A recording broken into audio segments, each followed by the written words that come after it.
I just wanted to ask you, what is the most interesting rumor you've ever heard about yourself?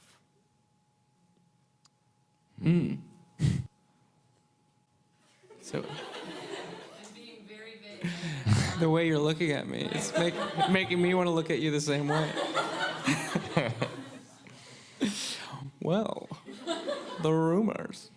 What did you guys listen to when you were growing up? What was, the artist that maybe you bonded over, or something that you listened to while you were growing up? Nothing. Absolutely nothing. Played out in the woods, heard some chipmunking, laid by a babbling brook, and then woke up one day and was like, I'm going to write songs. I don't know. It's hard to answer that question. I don't know exactly if we can pin everything onto one artist. Josh and I didn't have a particular artist. We're going to CGI him into this. It's going to look awful. Sorry, it's a step too far. It's a little too ridiculous, I suppose. Just create your own mixtapes on cassette. I'm only 19, so I don't know what you guys are talking about. Oh yeah, because you were born with an iPod, and That's right. Do your lyrics and songs still hold the same meaning and importance in your heart like they did when you played for small groups of people compared to now that you're playing for audiences of thousands? You want me to say yes, don't you? But yes and yes. Can you imagine if we said no? They've lost their meaning now that they're in front of everybody. Now that we're making bags.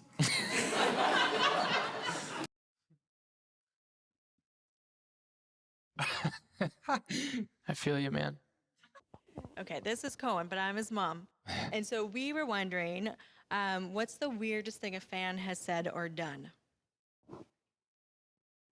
Asked a question through his mom. No, it's okay. I really appreciate the fact that when you don't really like a question and we can tell that you don't like the question. What? You No way. They're happy tigers. We're not taking advantage of these tigers. Yeah. Bow ties What? on the tigers. No. Sorry, it's a step too far. It's a little ridiculous, I suppose.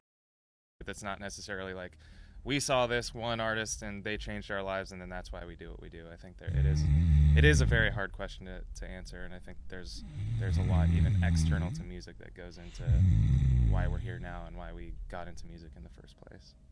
well, for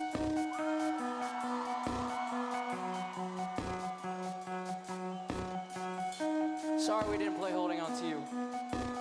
But get over it. Just get over it, man. Yeah. No! What do you mean? Like now you have a lover, you're engaged. I think that you'll find your special someone. I believe in you. Just don't show them any of your interviews. How long have you been developing the idea of Dima? Next. I don't know if those percentages are real. I feel like they're kind of conspicuously round. Exactly 500. Yeah, I don't believe it. Chef. He's the guy who owns Amazon. And you think that the guy who owns Amazon knows those sorts of things.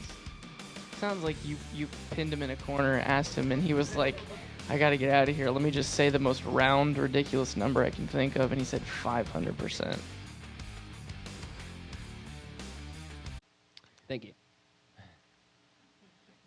You're welcome. pretty personal songs and pretty personal feelings that you express. How does it feel having those songs sung by 25, 30,000 people, singing back those lyrics that you wrote by yourself? It gets old. Obviously, you want me to say that it's amazing. This is a good question, but I don't think we're going to answer it. Can we talk about Ned? Yeah. Okay, so Ned. I'm sure we have. It's hard to keep track of all the messages, but it's not very often anymore that we get to go somewhere that we've never been before. And so we do, really soak in everything about a new place. And so Paraguay's, this is our first show here, and we don't know what to expect exactly. We don't expect much just because we want to be surprised. So when we go out there, we're hoping. Moment of the show where you can connect with people. when you in 2009 just started. Out of the hospital, and I was fine. I'm just a little dumber now. The results were in, and he's still an idiot. But yeah, we don't. That's actually a terrifying question. Thank you. Yeah. Go in Columbus. Does it remind you of that time when everything was much more simpler? Well, I was poor then, so that's figured out. That's better now. Yeah, it's a lot better. Well, my question is, many of your fans characterize you two as superheroes because of how powerful and meaningful your music is. But we want to know, do you feel like superheroes? Absolutely. I feel powerful. We're extremely important. I think the higher the stage, the more important we feel. So we're much higher than you guys right now. So naturally, we feel more important than everyone else. Other than the camera guy in the back, we're about the same level as that guy. He's